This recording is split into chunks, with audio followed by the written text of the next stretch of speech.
In Damascus, the way the setup was for receiving your ijazah in Quran is you have to recite to your teacher, then your teacher takes you to their teacher, that teacher takes you to their teacher, until you reach the top muqri'een of Damascus, which were 5, and you had to recite to one of the 5 in order to actually receive your ijazah that had the official khatam from Wazarat al-Awqaf of Damascus.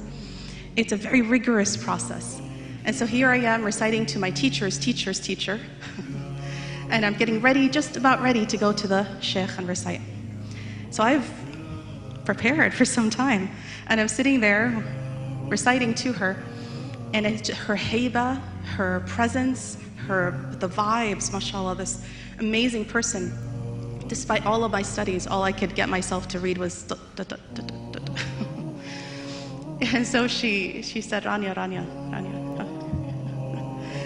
take a break. I said, okay, I was so embarrassed, mashallah. She said, take a break. She decided to calm me down by telling me a story. And she said, do you know my story?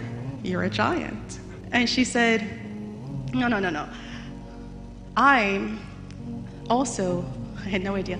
I'm also a professor of mathematics at the University of Damascus. And I have been, and since the 70s, the only female faculty member in mathematics in the Department of Mathematics in the University of Damascus. I had no idea. I was blown away, amazed. And I just and she said, did you know? I wasn't always a sheikha. I wasn't always a muqri'a jami'a. She had all 10 recitations completed in ijazah on all of them. And she said, I wasn't always this person. In fact, I came to Islam late. I thought, came to Islam late? And then she said, when the wave of feminism hit Damascus, so many of us were taken by it. And all of the people that thought themselves to be educated and more advanced, maybe socio-economically, we all took off our hijabs, and we all, and she said, I just was raised in a family that wasn't at all religious. So it's not like she took off her hijab, she just was raised in a family that wasn't religious. And I thought to myself, I can do what any man does. And I'm going to study the most complicated thing. And so she chose mathematics. And she became very good at it. An incredibly brilliant woman. Very good at it that she became a professor, the only professor who was a female in her department, in a very male-oriented department. And so she said, there I am, and I wanted to affirm that I, as a woman, can do this, right, in that kind of mentality. She said one day, the girls of the college came up to me and said, we want to have, there's very few women on campus, we want to have a women's gathering, a women's talk about, being a woman on campus. So she said, yes, anything for women. So she met with them. She said, I'm very busy as a professor, but she went ahead and met with them. And so she's sitting in this circle of women, and she said, I don't know how I didn't realize what I saw later. So here we are at first, the discussion is just going on about academics and being a woman and how difficult it is and so on in education. This discussion's back in the 70s. And she said, I don't know when the conversation switched from the discussion of academics to the discussion of the Prophet Muhammad sallallahu alaihi wasallam. I don't even, because if somebody had told me they were going to discuss the Prophet sallallahu alaihi wasallam, I would never have showed up. I was so closed off to this idea. But as they were talking, as the girls were talking, she said, suddenly something hit my heart and it just opened. This heart that had been so close to anything related to religion, to Islam, to the Prophet, anything, was so closed off.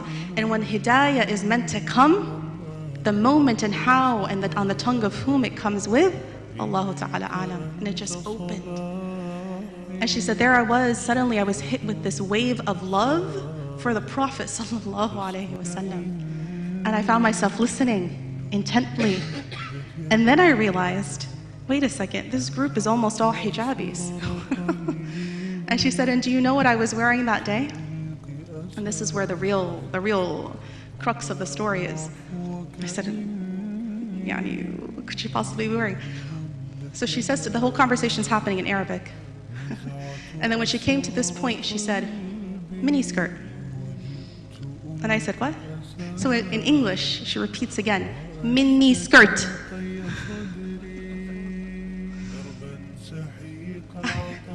Clearly it showed on my face. I was just... And she said, Ya Rania, if the woman had judged me for how I looked, I never would have entered into that room. If they judged me for just what my outside was, I never would have been invited in to study the deen. If they had judged me and said, she's one of those women, she's one of those feminist, I don't know what woman, right? I would never have begun this journey. And there I was, fully welcomed by this group. And one thing led to another, one halaqah led to another, one teacher led to another, and that brilliance that she took to get a doctorate in mathematics at a time when no other woman had a doctorate in mathematics, imagine putting that brilliance into the memorization of Quran. She became so learned in Quran and so accurate in all of her pronunciation that the sheikh, the head sheikh that we receive ijazah from, rahimahullah and rahimahullah, both of them, subhanallah, that when he would travel to go on Hajj, even though he had hundreds of students, hundreds of male students underneath him, he would choose her in his post to fill in for him, to give ijazah on his behalf when he would travel. That's how qualified she was.